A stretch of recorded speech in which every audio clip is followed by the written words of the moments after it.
सगळ्यांना नम्रतापूर्वक नमस्कार। इतक्या मोठ्या संख्येने तुम्ही सगळेजण आलात, शॉर्ट नोटीसवर आलात, मनापासून धन्यवाद। तुम्हा सगळ्यांना आज आपण इथे का जमलोय हा विषय माहिती आहेच आहे। बीड जिल्ह्यातील माननीय आमदार श्री सुरेश धस यांनी काल प्रसार माध्यमांशी बोलताना जी काही टिप्पणी केली त्या संदर्भात तीव्र निषेध व्यक्त करण्यासाठी आज मी तुम्हा सगळ्यांसमोर आलेली आहे। काल नाही तर गेले 1.5 महिन्यापासून हा सगळा प्रकार चालू आहे आणि गेले 1.5 महिने अत्यंत शांततेने मी या सगळ्याला सामोरी जाते, सगळ्या ट्रोलिंगला, सगळ्या निगेटिव्ह कमेंट्सना। आणि ही माझी शांतता,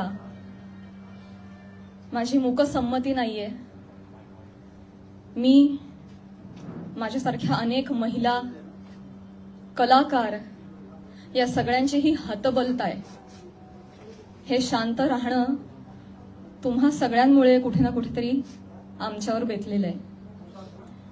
एक व्यक्ती आपल्या कुठल्या तरी रागाच्या भरात, उद्वेगाच्या भरात काहीतरी बरळून जाते, त्यानंतर त्या 2 वाक्यांचा मीडिया 1000 व्हिडिओ करतो, तेवढेच शब्द पकडतो, त्याच्यावर 1000 व्हिडिओज बनतात युट्यूब चॅनल्सवर। मग एका सेलिब्रिटीला त्याच्यावर वक्तव्य करणं भाग पाडलं जातं, मग ती बोलते, मग परत पहिल्या व्यक्तीला वाटतं आता आपण बोललंच पाहिजे, मग ती परत व्यक्ती बोलते, मग आता परत बोलणं क्रमप्राप्त होतं कारण आता नाही बोलली का, गप्प बसली का, मागे हटली, मग ही परत व्यक्ती बोलते। ही चिखलफेक चालू राहते, महिलांची अब्रू निघत राहते आणि सगळ्यांचं मनोरंजन होतं। हे होऊ नये, सगळ्या समाज माध्यमांसमोर ही चिखलफेक होऊ नये म्हणून मी यात पडले नाही। मी शांत बसणं हा पर्याय स्वीकारला, या गटारात मी दगड टाकणं योग्य समजलं नाही। ऑल्सो मला असं वाटलं की हा विषय इतका खोटा आहे, ही गोष्ट इतकी धादांत खोटी आहे, त्याला काही बेस नाही। एका सांस्कृतिक कार्यक्रमामध्ये सत्कार स्वीकारताना काढला गेलेला एक फोटो, ती आमची एकमेव भेट, धन्यवाद, हा एकमेव संभाषण, एक शब्द, याच्यावरून एवढी आवई उठावी, त्याला मी का प्रत्युत्तर देऊ? जेव्हा त्या गोष्टीवर मी भाष्य करते, 10 लोकांपर्यंतची गोष्टी 1000 लोकांपर्यंत पोहोचतात। ती जर गोष्ट खोटीच असेल तर ती किती काळ टिकणार, त्या गोष्टीला आपण किती महत्व द्यायचं, म्हणून मी त्या गोष्टीकडे दुर्लक्ष केलं। शांत बसणं मी योग्य समजलं आणि याला भरपूर साथ होती ती मी ज्या व्यक्तींबरोबर काम करते, ज्या संचाबरोबर काम करते, माझं कुटुंब, माझा मित्रपरिवार, सगळे आप्तेष्ट, महाराष्ट्रातली जनता, प्रेक्षक ज्यांचं प्रेम आहे माझ्यावर, कोणीही माझ्यावर एका शब्दानेही कधी शंकेच्या दृष्टिकोनातून पाहिलं नाही, कधीही मला विचारलं देखील नाही। प्रत्येक जण भेटला त्यावेळी हे म्हणाला, प्राजक्ता योग्य करतेस, शांत राहा, धीरानं सामोरी जा। या अशा आवया उठतात आणि निघून जातात, सरपास होतात, तू शांत राहा, धीरानं सामोरी जा। ह्या सगळ्यांचा माझ्यावरचा विश्वास नाही, मी आधी पूर्ण करेन माझं सगळं। माईक मध्ये सर्व इको होतो, त्याच्यामुळे तुम्ही फक्त माईक तुम्ही बोला। Sorry for interrupt.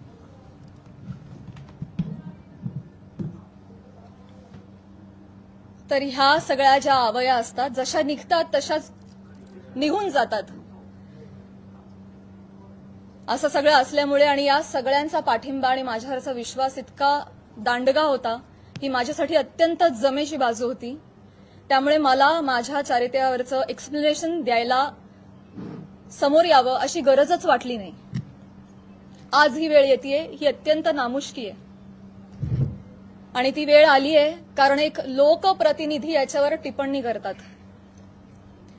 एखादी रूमर आहे, रूमरचंही खरं त्याला स्थान नाहीये, पण एखादी असंच उठलेलं वावटळाविषयी जेव्हा लोकप्रतिनिधी, जे लोक ज्यांना आपण जनतेनं निवडून दिलंय, आपले प्रश्न विधिमंडळात जाऊन त्यांनी आपले प्रश्न मांडावेत, आपल्यासाठी न्याय मागावा, आपल्या हक्कांचं रक्षण करावं, आपलं रक्षण करावं, अशी ज्यांच्याकडून आपली अपेक्षा आहे, अशी मंडळी जेव्हा आपल्यावर चिखलफेक करतात तेव्हा ही गोष्ट गांभीर्यानं घेण्याची वाटली मला, आणि म्हणूनच आज मी तुम्हा सगळ्यांसमोर आले. काल जर हे असं बोलले नसते तर मी तशी शांत बसले होते आणि मी याच्यावर कधी कधी भाष्य केलं नसतं, पण काल त्यांनी ते वक्तव्य केल्यामुळे मला आज तुम्हा सगळ्यांसमोर यावं लागलं.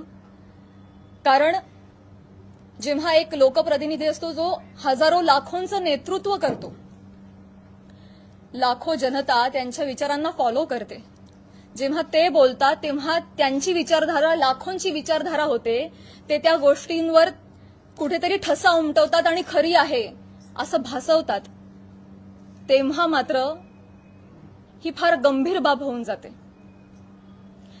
माझा एक बेसिक प्रश्न आहे सुरेश धस साहेबांना. तुम्ही एक राजकारणी आहात, आम्ही एक कलाकार आहोत. तुम्ही एका दुसऱ्या राजकारणावर कुठेतरी कुरघोडी करताय, टीका करताय. तुमचं जे काय चालू आहे लखलाभ तुम्ही ते करत राहा. या सगळ्यांमध्ये तुम्ही कलाकारांना का खेचता? आम्हा कलाकारांचा ह्याच्यामध्ये काय संबंध? काय बीडमध्ये काहीतरी कायदा सुव्यवस्थेचा काही प्रश्न निर्माण झालेला आहे, त्याच्यावर भाष्य करत असताना कलाकारांवर गाडी का घसरते?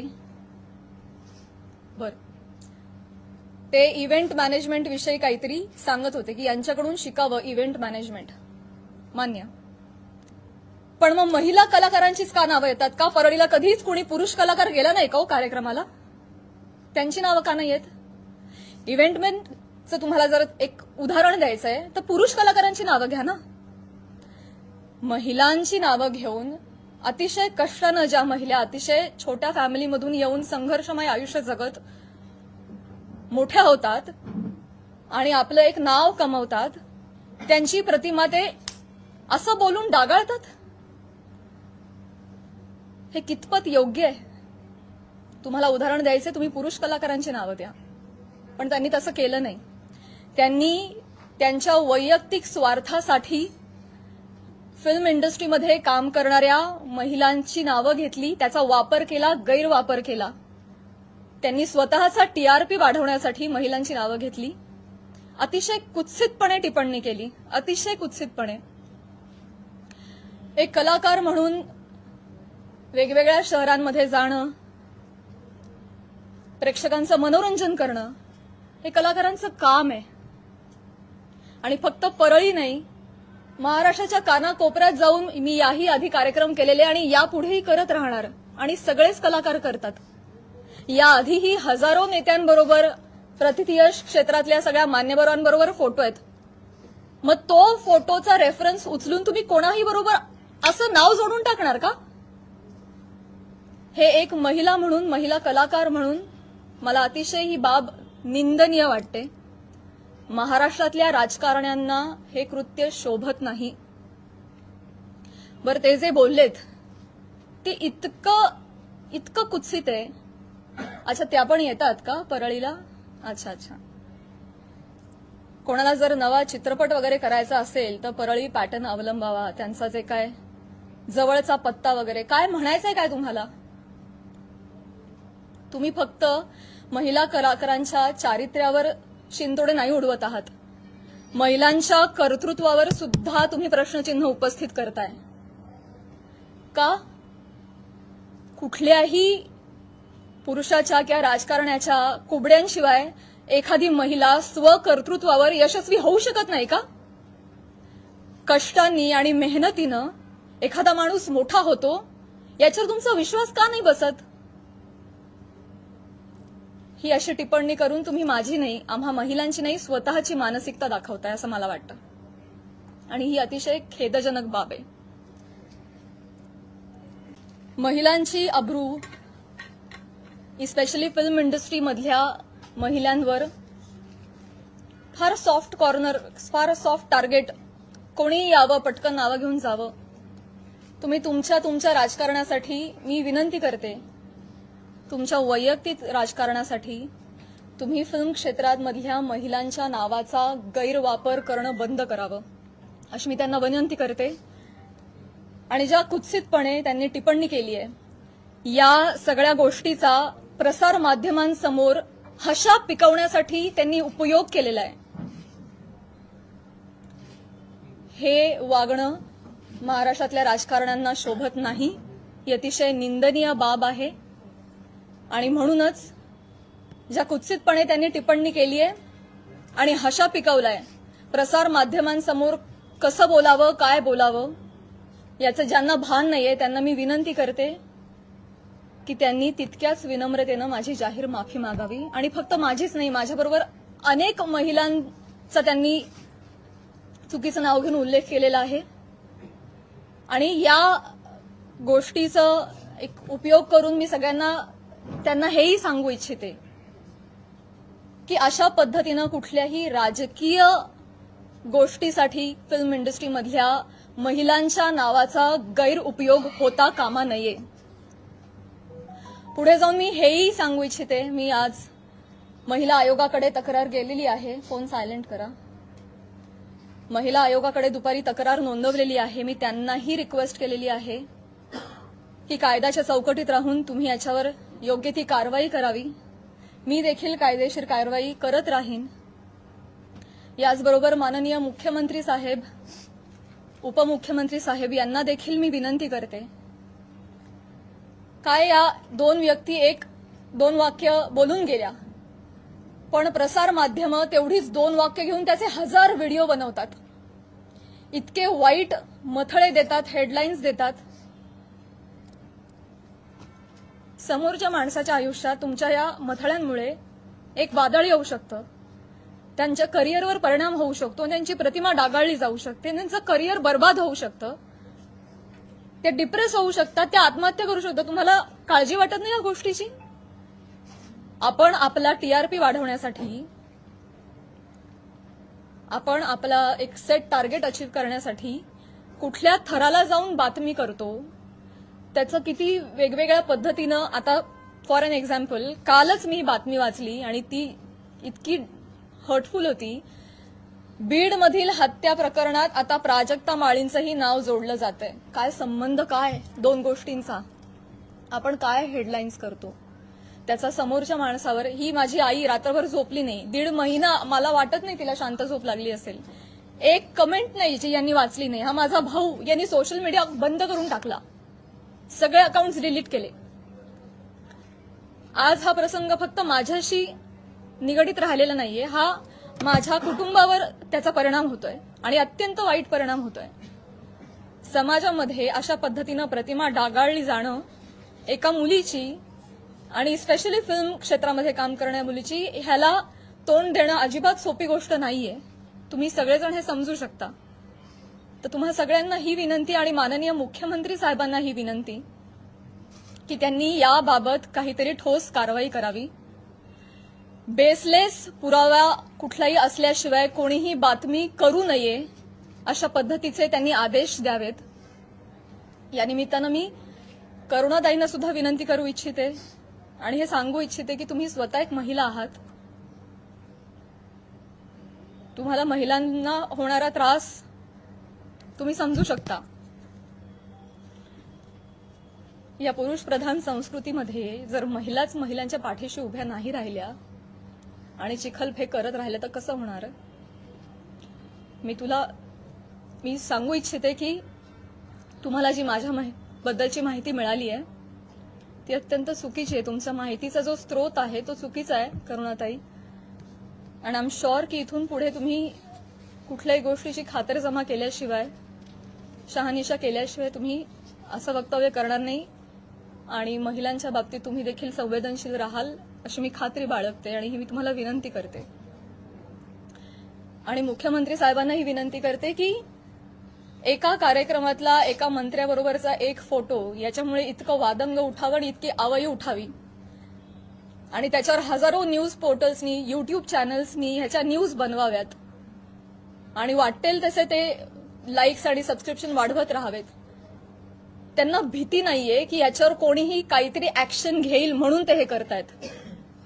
म्हणून अशा पद्धतीनं महिला कलाकारांची अब्रू वेशीला टांगली जाते.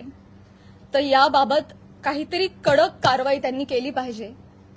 आणि असं जर होत राहिलं, आता 1000 कार्यक्रमांवर 1000 माणसांबरोबर नावं जोडली गेली, तर मला सांगा इथून पुढे कलाकार सुद्धा कुठल्याही राजकीय नेत्यांनी आयोजित केलेल्या कुठल्याही सांस्कृतिक कार्यक्रमाला जातील का हो? ते सुद्धा धजावणार नाहीत. पुढची भविष्यातली मंडळी सुद्धा विचार करतील, अरे कलाक्षेत्रात पाठवायला नको पोरांना, ते काय बरं नाही. आमचं कलाक्षेत्र बदनाम नाहीये, ही सगळी मंडळी त्याला बदनाम करतात. आम्ही मनोरंजन करण्याचं काम करतो, तुम्ही आमची नावं मनोरंजनासाठी वापरता, स्वार्थासाठी वापरता, स्वतःचा टीआरपी वाढवण्यासाठी वापरता. हे अत्यंत चुकीचं आहे. आणि स्पेशली महिलांची नावं पटकन कशी तोंडावर येतात, पुरुषांची नावं का येत नाहीत, यासाठी एक टूल बनवलं जातंय महिला कलाकारांना. ह्याबद्दल मला खेद वाटतो. आणि मी पुन्हा एकदा सांगेन की मुख्यमंत्र्यांना विनंती की तुम्ही याबाबत ठोस कारवाई करावी, आदेश द्यावेत. सुरेश धसांना मी विनंती केलेलीच आहे की त्यांनी जाहीर माफी मागावी. आणि या निमित्तानं मी प्रसार माध्यमांना सुद्धा विनंती करेन. मी पुन्हा पुन्हा तेच बोलतेय, अनेक युट्यूब चॅनल्स, माझी सोशल मीडियाची टीम लीगल नोटीस पाठवून थकली. एक युट्यूबचा व्हिडिओ डाऊन होतो तर 3 रोज नव्याने उभे राहत होते. तर एखाद्या गोष्टीचा एक संदर्भ घेऊन तुम्ही वाटेल ते मथळे देऊन जे न्यूज करता, तुम्ही सुद्धा कुठेतरी या बाबतीत स्पेशली महिलांच्या चारित्र्यासंबंधात असलेल्या गोष्टींवर तुम्ही तरी संवेदनशीलता दाखवणार आहात की नाही. टीआरपीसाठी, तुमचं टार्गेट कंप्लीट करण्यासाठी किती खालच्या थराला जाऊन तुम्ही बातम्या करता, हे योग्य आहे का?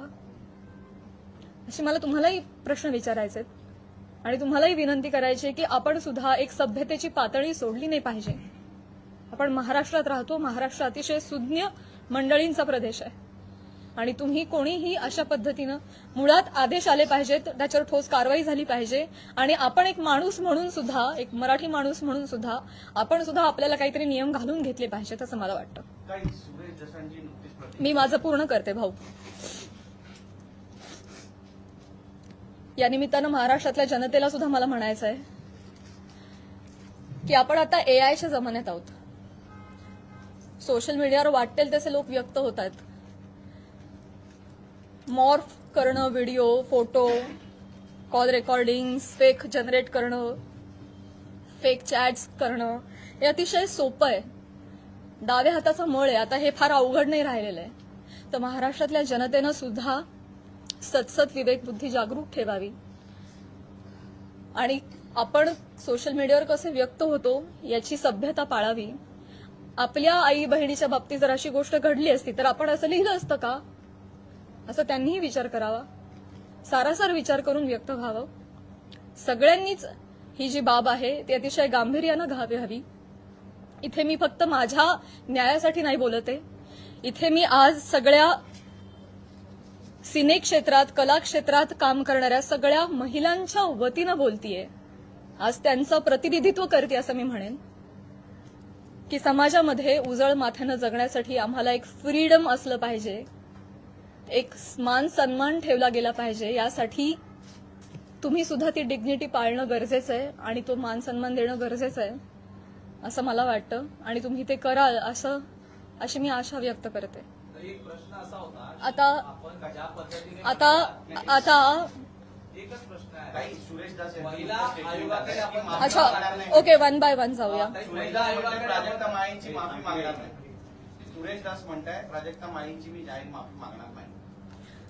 मी त्यांना मागणी केलेली आहे. त्यांनी ज्या कुत्सितपणे हशा पिकवण्यासाठी हा मुद्दा उचललाय, ज्याला काही बेस नाही, तर मी मागणी केलेली आहे आणि मला खात्री आहे की माननीय मुख्यमंत्री साहेब, माननीय उपमुख्यमंत्री साहेब, महिला आयोग याच्यावर कठोर कारवाई करतील आणि योग्य ती गोष्ट घडवून आणतील. महिला आयोगाकडे आपण तक्रार दाखल केलेली आहे. आपण कायदेशीर पाऊल म्हणजे पोलीस स्टेशनमध्ये जाऊन धस यांच्या विरोधात काही तक्रार दाखल करणार आहात का?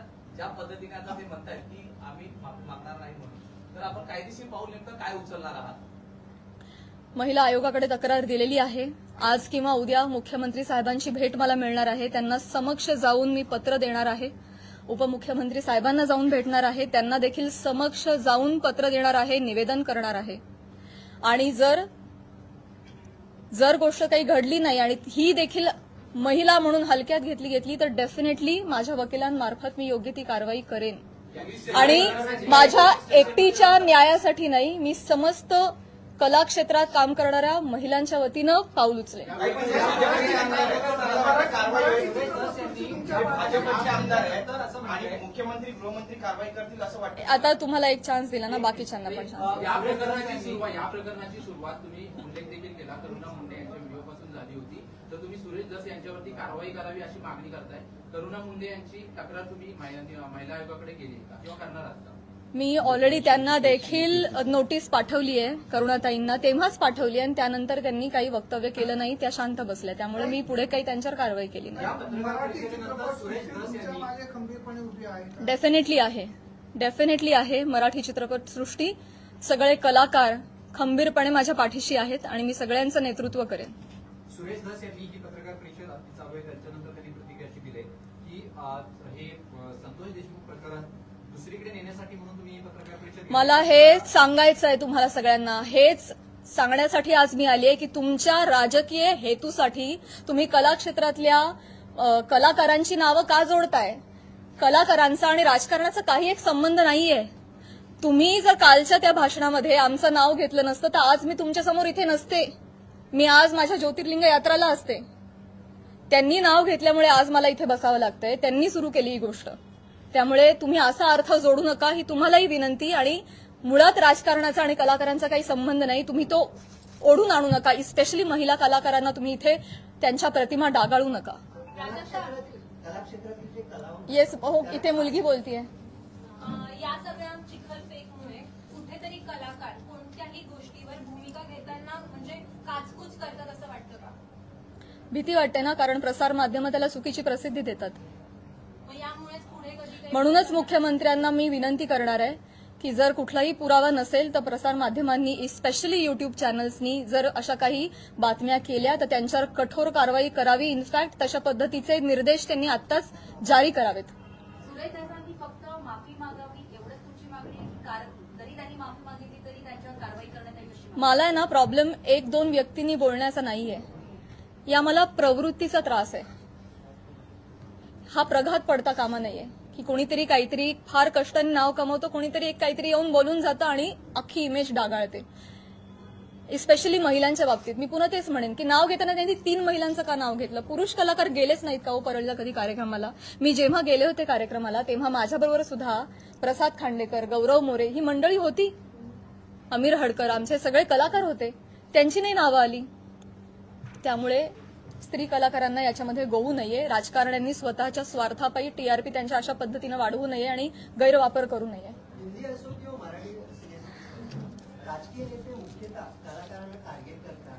हे हेतुपुरस्सर किंवा जाणीवपूर्वक वक्तव्य केल्यानंतर त्यांना प्रसिद्धी मिळते. मला हे माहिती नाही ते विरोध देण्यासाठी असं वक्तव्य होतं असं वाटतंय का? आणि याचा पाठपुरावा म्हणून तुम्ही कलाकारांची काही संघटना बांधणार का किंवा त्याला एकत्र आणणार का आगामी काळात? मला हेच म्हणायचं आहे की ते काहीतरी बोलून जातात, एक काहीतरी वल्गना करून जातात. खरं तर त्यांनी अशा पद्धतीच्या वल्गना हाणून पाडल्या पाहिजेत एक लोकप्रतिनिधी म्हणून, पण ते त्याला हवा देत आहेत ही गोष्ट चुकीची आहे. पण त्यांना जेव्हा कळेल पुढे जाऊन की त्यांच्या एका वक्तव्याचे 1000 वेगळ्या पोर्टल्सनी 1000 न्यूज केल्यात हे त्यांना कळल्यानंतर खरं तर तेही करणार नाहीत, करुणाताई बोलणार नाहीत. पण त्यांना ही पुढे गोष्ट एवढी मोठी घडतीये ह्याची त्यांना कल्पना नसावी कदाचित. मला जेवढे त्या 2 व्यक्ती बोलल्या याचा त्रास आहे तेवढाच त्रास मला प्रसार माध्यमांनी केलेल्या फेक न्यूजचा देखील आहे. सो डेफिनेटली याच्यावर कारवाई व्हावी असं मला वाटतं. या विषयांवर बोलणं टाळतात, सोडून देतात. त्याच्यामुळे तुम्हाला वाटतं का की त्यांना बोलायला वेळ मिळतो किंवा तो चेष्टा मस्करीचा विषय होतो? करुणा मुंडेंनी जेव्हा तुमच्यावर टीका केली तेव्हा जर तुम्ही उत्तर दिलं असतं किंवा पुन्हा एकदा तुमचं नाव अशा प्रकारे घेतलं गेलं नसतं असं वाटतं? पुन्हा एकदा मी तेच म्हणेन, पुन्हा एकदा मला तेच म्हणायचंय का कलाकार पुढे येत नाही? मी पहिलं वाक्य म्हणाले की या सगळ्यामध्ये आमची हतबलता आहे गप्प राहण्यामध्ये. का? कारण समाज माध्यमांमध्ये ही चिखलपेक चालू राहते. विषय एवढा असतो कुठेतरी वेगळीकडे जाऊन पोचतो. आज तुम्हाला काय वाटतंय हे चालू राहतं. त्यामुळे कलाकार शक्यतो यामध्ये पडत नाहीत. आणि बरीच मंडळी, मी फक्त कलाक्षेत्र म्हणत नाही, बऱ्याच क्षेत्रांमधली मंडळी गप्प राहणं हा पर्याय निवडतात कारण हे असं जाहीरपणे चिखलफेक होत राहते.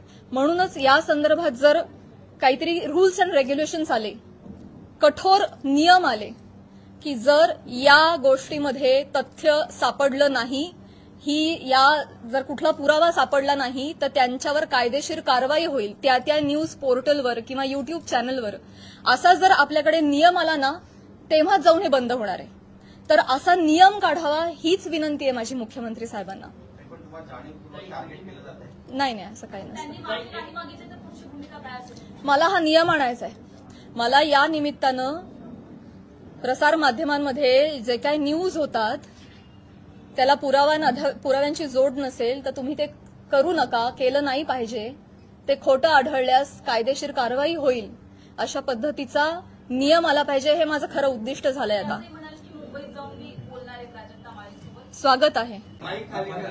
त्यांनी असं देखील म्हटलंय की मी असं कोणतंही ऑब्जेक्शन घेण्यासारखं वक्तव्य बोललेलो नाही आणि माझ्यासाठी प्राजक्ता माळी हा विषय संपलेला आहे असं देखील वक्तव्य केलेलं आहे. काय सांगा? मी ते बघितलं नाही, परंतु अच्छा त्या पण आल्या का, येतात का परळीला? अहो परळीला नाही, सबंध महाराष्ट्रात फिरतो आम्ही, देशाबाहेरही कार्यक्रमाला जातो. परळी पॅटर्न, जवळचा पत्ता, तुम्हाला जर चित्रपट बनवायचा असेल तर परळी पॅटर्न म्हणजे म्हणायचं काय? हे डेफिनेटली अतिशय निंदनीय वाक्य आहेत, अतिशय डिरोगेटरी आहेत. यामागचा सूचित अर्थ कळू नये इतका महाराष्ट्र आणि मी दुधखुळी नाहीये. त्यांना जे आडून आडून बोलायचं होतं हे सगळ्यांना कळतंय. त्यामुळे परळीला येतात म्हणजे मी काहीच बोलू नये असं नसतं. नुसतं ताई म्हणून काही होत नाही. त्याच्या अवतीभवती तुम्ही जे हातवारे करता, तुमचे जे हावभाव असतात, एका महिलेचं चारित्र्य एवढ्या रिॲक्शननी सुद्धा डागाळू शकतं. समाज माध्यमांसमोर, प्रसार माध्यमांसमोर हशा पिकवण्यासाठी त्यांनी हा मुद्दा वापरलाय. तो डेफिनेटली अतिशय निंदनीय आहे, अतिशय खालच्या पातळीचा आहे आणि तो चुकीचा आहे, याचा मी निषेध करते. क्लॅरिफिकेशन देताना नेहमी महिलाच का देतात? तुम्हाला वाटत नाही का ज्यांच्याशी नाव जोडलं जातं त्यांनी सुद्धा हे दिलं पाहिजे? आतापर्यंत बॉलिवूडमध्ये सुद्धा अशा अनेक गोष्टी घडलेल्या आहेत, पण महिलाच टार्गेट का होते याच्यावर तुम्हाला काय वाटतं? हाच माझा प्रश्न आहे. हाच माझा प्रश्न आहे मुख्यमंत्री साहेबांना सुद्धा, की हे महाराष्ट्रामध्ये एक निर्भेळ वातावरण कलाक्षेत्रातल्या महिलांच्या बाबतीत असलं पाहिजे आणि आम्ही सॉफ्ट टार्गेट होता कामा नये. कुठल्याही राजकीय व्यक्तींच्या स्वार्थापायी आमच्या नावांचा गैरवापर झाला नाही पाहिजे, हीच माझी विनंती आहे. आणि हे दुःख आहे, आज मला माझ्या चारित्र्याच्या क्लॅरिफिकेशनसाठी प्रेस कॉन्फरन्स घ्यावी लागते. हीच निंदनीय गोष्ट आहे. हे महाराष्ट्रात होत आहे, सावित्रीच्या लेकींबाबत होत आहे. मला याचं दुःख आहे. करुणा मुंडेंनी ज्या पद्धतीने सुरुवात केली किंवा सुरेश दसनी ज्या पद्धतीने सुरुवात केली, पण ह्या सगळ्या गोंधळामध्ये ज्या व्यक्तीसोबत नाव जोडलं गेलं, परळीच्या एका व्यक्तीसोबत नाव जोडलं गेलं, तर तुला असं नाही वाटत का की त्या व्यक्तीकडून सुद्धा काहीतरी वक्तव्य आलं पाहिजे की जे काही चालू आहे त्याच्या? नाही, मला नाही वाटत. नाही. मुख्यमंत्री देवेंद्र फडणवीस सुरेश दसांवरती कारवाई करतील असं वाटतं का तुमच्या भेटीनंतर? मी म्हटलं ना, त्यांनी माफी मागणं, त्यांनी बोलणं, त्यांना हा प्रकार चुकीचा आहे हे कळलं पाहिजे. त्याचे परिणाम काय होतात हे कळलं पाहिजे आणि पुढे जाऊन या बाबतीत कठोर नियम झाले पाहिजेत. हे आता माझं मोठं उद्दिष्ट आहे. एका व्यक्ती संदर्भात तेवढा मुद्दा, त्यांची माफी, एवढा छोटा विचार मी नाही करणार. या बाबतीत काहीतरी कठोर निर्णय झाले पाहिजेत, काहीतरी रूल्स अँड रेग्युलेशन्स बसले पाहिजेत. इथून पुढे कुठल्याही महिला कलाकाराला, ही मी आज ह्या सगळ्या गोष्टीची पार्श्वभूमी घेऊन म्हणते, भविष्यात मला किंवा कला क्षेत्रात काम करणाऱ्या कुठल्याही महिलेला अशा पद्धतीच्या गोष्टींना सामोरं जायची वेळ येऊ नये यासाठी मी प्रयत्न करेन. आता तुम्ही म्हणाला की कला राजाश्रय मिळालेले मुक्ती होते आणि असंही म्हणाला की महाराष्ट्रात आम्ही जर नाहीच फिरलो रसिकांचं कसं मनोरंजन होणार? अगदी बरोबर आहे, पण तुम्ही बाहेर नाही गेला तर त्याचं तुमचं नुकसान आहे, तुमचीच कला जनतेसमोर येणार आहे असं वाटत नाही तुम्हाला? मला प्रश्न नाही कळला. ठीक आहे, ठीक आहे. कलेला राजाश्रय मिळाल्यानंतरच ती कला मोठी होती.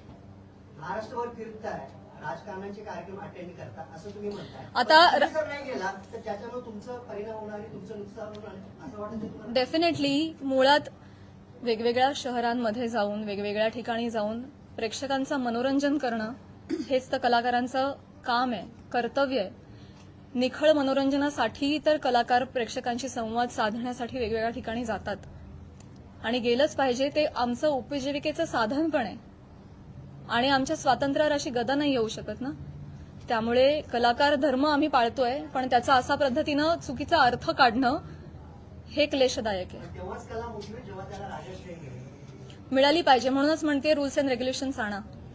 जय हिंद, जय महाराष्ट्र.